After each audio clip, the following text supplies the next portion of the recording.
Have you ever wondered why H&M is able to produce 200 times the quantity of product than your favorite small business or Etsy store, and at 50% of the cost?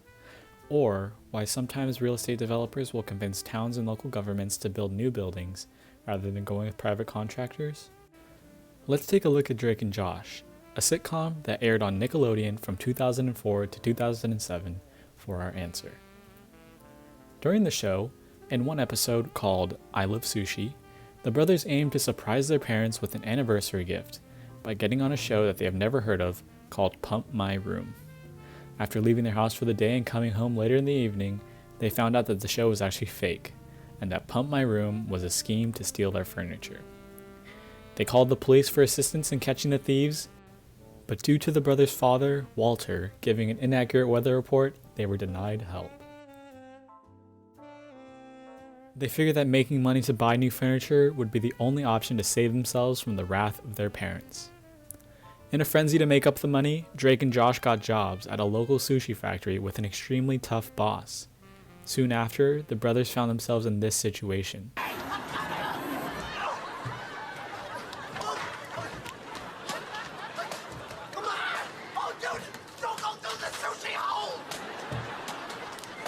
How did they get here? And what can this situation teach us about economics? One of the biggest driving factors of profits in a firm is a firm's costs. For example, if Coca-Cola can lower their costs of producing a can of soda, then the amount of profit they get from each additional can of soda is better. Simple concept, right? First, to understand how companies can lower their cost of product, the concept of marginal cost has to be understood. Every product that is produced has some sort of cost associated with it. This is a combination of all the intermediate fixed and variable costs that come with producing the item. For an individual person making a piece of sushi, there would be costs for the rice, the seaweed, and the fish at a grocery store. Let's say a total of $30 for 20 pieces of sushi. Dividing the dollars by the amount of sushi, we get a price of $1.50 per sushi.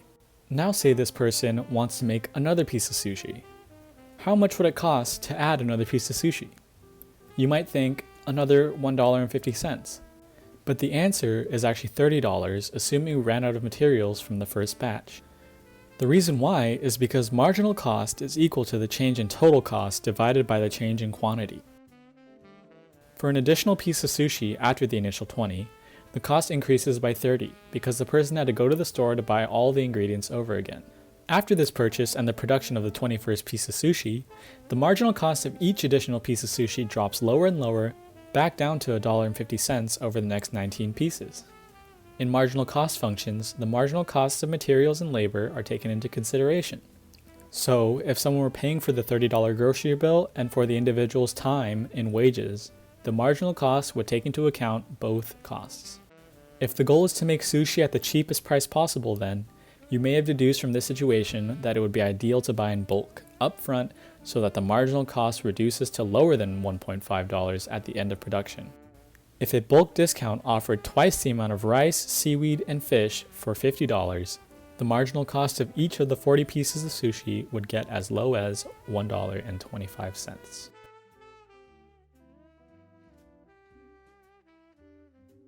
Say now that a sushi company has many machines to make the sushi and that they have a vertically integrated supply chain, which allows them to procure rice, seaweed, and fish at a lower price than what they can buy at a warehouse.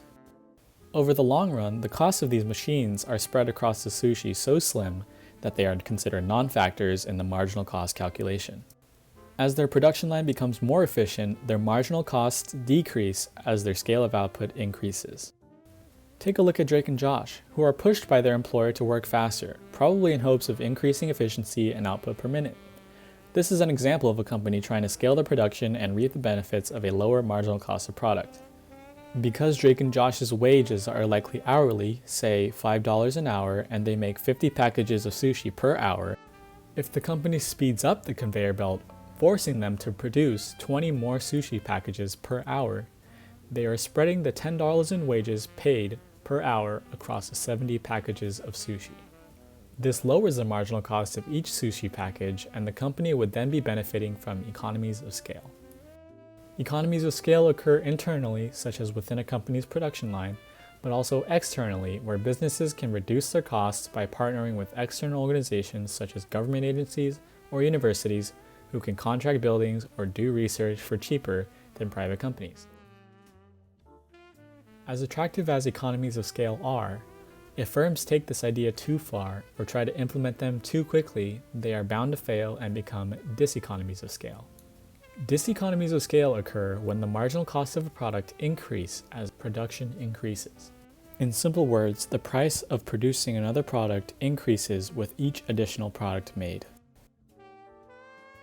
Oftentimes, this occurs due to inefficiencies within a business's communication when companies mistakenly invest into redundant production inputs, or when managers purposefully act in counterproductive ways for their own personal interests.